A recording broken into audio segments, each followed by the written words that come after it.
Der Shake beim Trompete spielen und wie du diesen üben kannst. Sobald dir der Shake in der Literatur begegnet, beziehungsweise bei freier Improvisation möchtest du den einsetzen, dann darfst du nicht missverstehen, dass nicht das Schütteln der Trompete, also dieses starke Hin- und Herbewegen des Mundstücks bei den Lippen und der dementsprechende Klangeffekt gemeint ist, sondern es ist eigentlich eine sehr schnell ausgeführte Naturtonbindung und das dann auch repetiert, heißt wiederholt. Wenn du also den Shake beim Trompetespielen einsetzen möchtest und diesen natürlich vorbereitend üben möchtest, müssen wir uns wieder auf die Basics konzentrieren, und zwar Naturtonbindungen. Da gibt es ja unterschiedlichste Literatur, Colin etc. pp., die auf jeden Fall dazu verwenden, und dort wird ja auch schon darauf hingearbeitet, dass du am Ende diese Naturtonbindungen sehr schnell ausführen kannst. Wenn du jetzt beim Shake ankommst, ist es natürlich sehr schnell auszuführen. Das heißt, du nimmst dir zum Beispiel einen Ton und musst jetzt wissen, das Ventil oder eben die offene Ventilposition bleibt und du bindest schnell zum oben liegenden Ton. Das heißt, du bewegst dich zwischen diesen beiden Tonstufen hin und her. Natürlich geht es nicht von jetzt auf dann und dann funktioniert das Ganze, sondern wir müssen wie alles trainieren, damit es eben am Ende funktioniert. Umso höher du startest mit diesen Bindungen, in Anführungszeichen, vorbereitende Übungen für den Shake, umso leichter ist es. Wieso?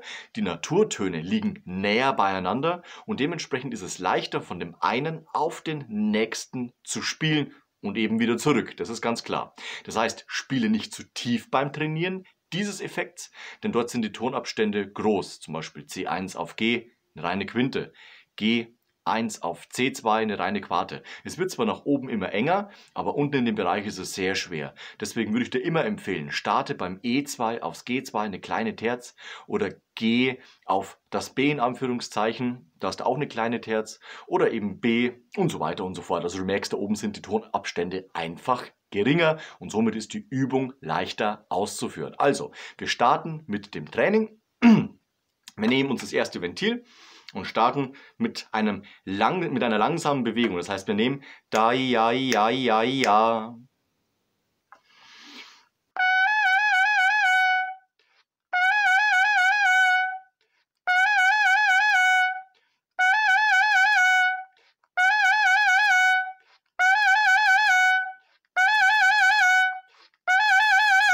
Und dann, wenn du es merkst, du kannst es spielen in diesem langsameren Tempo, dann natürlich Tempo anziehen, so wie ich es gerade eben vorgemacht habe. Erstmal langsam und kontrollieren.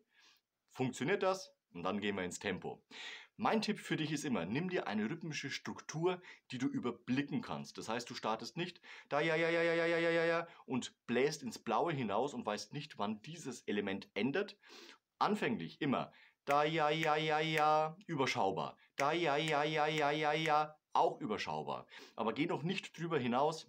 Kontrolliere erstmal das und danach bauen wir das Ganze aus. Starte langsam und nimm dann das Tempo dazu. Und dann kannst du es in deiner Literatur, in deiner freien Improvisation jederzeit auch einsetzen. Funktioniert es in dieser Lage, in der wir gerade eben gespielt haben, dann geh weiter nach unten. Wieso? Wie gerade eben erwähnt, die Tonabstände sind etwas größer und dementsprechend ist das Training natürlich dann auch intensiver bzw. etwas schwerer aufgrund des größeren Intervalls. Und da eben dann auch auf die gleiche Art und Weise vorgehen. Erstmal das langsame Tempo und danach langsam anziehen.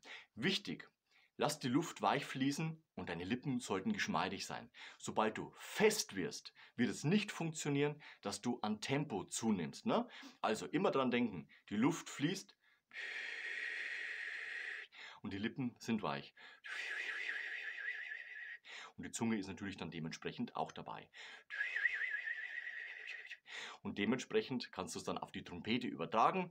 Immer gebetsmühlenartig wiederhole ich das, langsam kontrolliert, dann Tempo steigern. Ich wünsche dir viel Erfolg beim Trainieren dieses Klangeffekts, dem Shake auf der Trompete. Wir sehen uns nächste Woche und am Ende noch ein Like und ein Abo dalassen, das freut mich immer ganz besonders. Bis zum nächsten Video. Ciao, euer Nico.